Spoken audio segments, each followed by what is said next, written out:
In the previous video, we shared some key information about measurement microphones.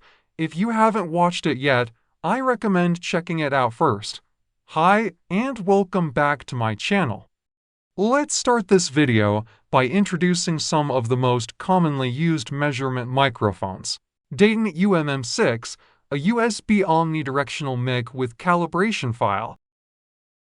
A good budget-friendly choice, typically around $120.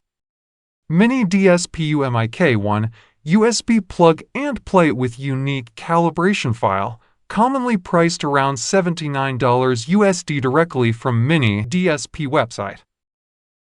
miniDSP UMIK2, a step up with lower noise and broader dynamic range, priced around $195 United States dollars. Apex 220, an extremely budget-friendly linear omni mic, around $80. Behringer ECM8000, ultra-affordable omni mic, widely used for room and speaker measurements. Another model. And Earthworks M23, a professional-grade reference mic with ruler flat response to 23 kHz, expect to pay around $600. We need to run more tests to find the best one. The real measurements for these microphones were performed using a standard speaker with an almost linear frequency response. In this test, the measurement microphones were placed at distances of 10, 20, 40, and 80 centimeters from the sound source. The first test is the frequency response comparison.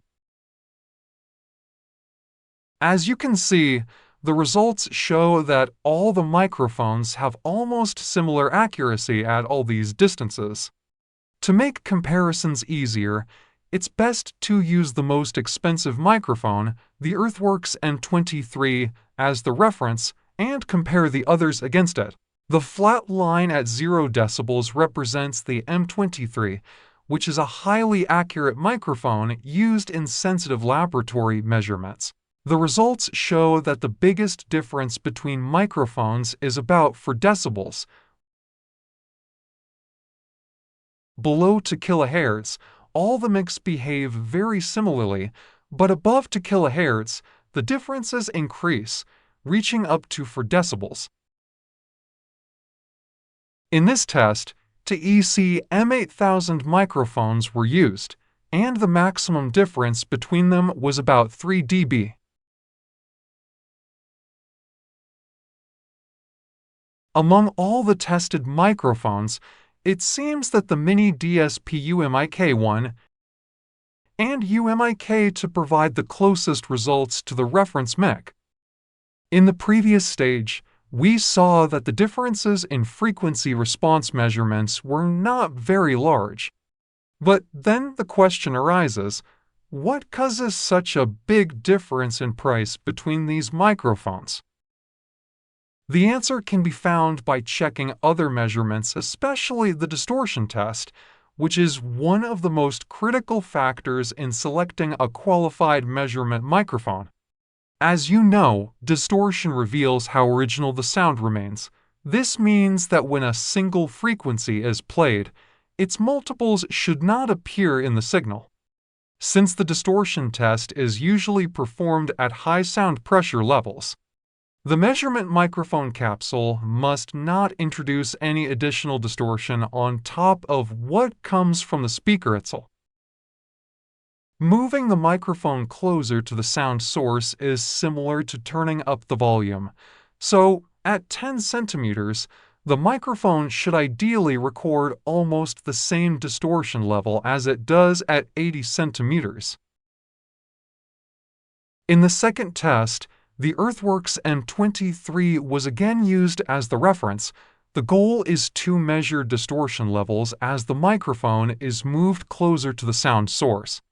A high-quality microphone capsule should not introduce additional distortion even at very close distances. As shown in the graph, the red line, 10 centimeters distance from the sound source indicates that the M23 did not produce additional distortion when moved closer. This means that the distortion levels measured by the M23 are highly reliable. The higher distortion at greater distances is caused by a small amount of noise mixed with the main signal.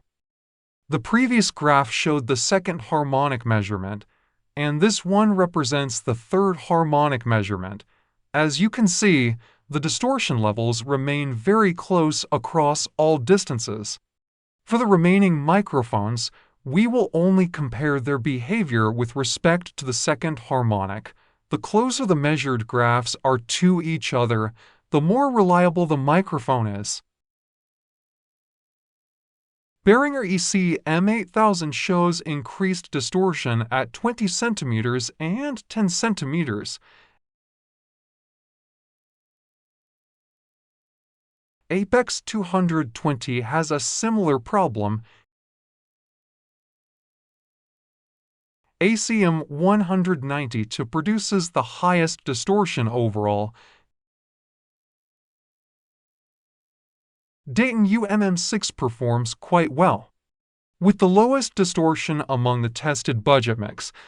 Although it isn't as accurate as the M23 in measuring distortion, it can still be used for distortion measurements at a much lower price than the M23. miniDSP UMIK1 shows that distortion increases as it gets closer to the speaker.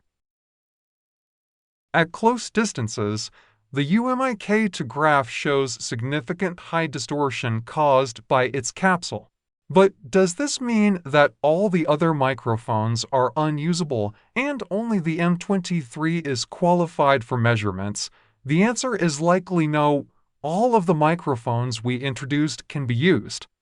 Especially if you are new to speaker design, it's best to start with an economical option, and once you become more experienced, you can upgrade to the M23 or any other high-accuracy laboratory microphone. I recommend beginning with the ECM or UMIK1, since well-designed speaker drivers generally produce low distortion. You can focus more on their frequency response, room reflections, impulse response, and so on, all of which can be measured with the mentioned model. Of course, you are free to choose the microphone you prefer, and this comparison can give you a clearer idea to make a better choice. If you liked the video, don't forget to subscribe and ring the bell to get notifications about the next videos. I hope this helps you choose a suitable microphone to start your DIY projects. You can find the link to the full comparison page in the description. Thanks for watching.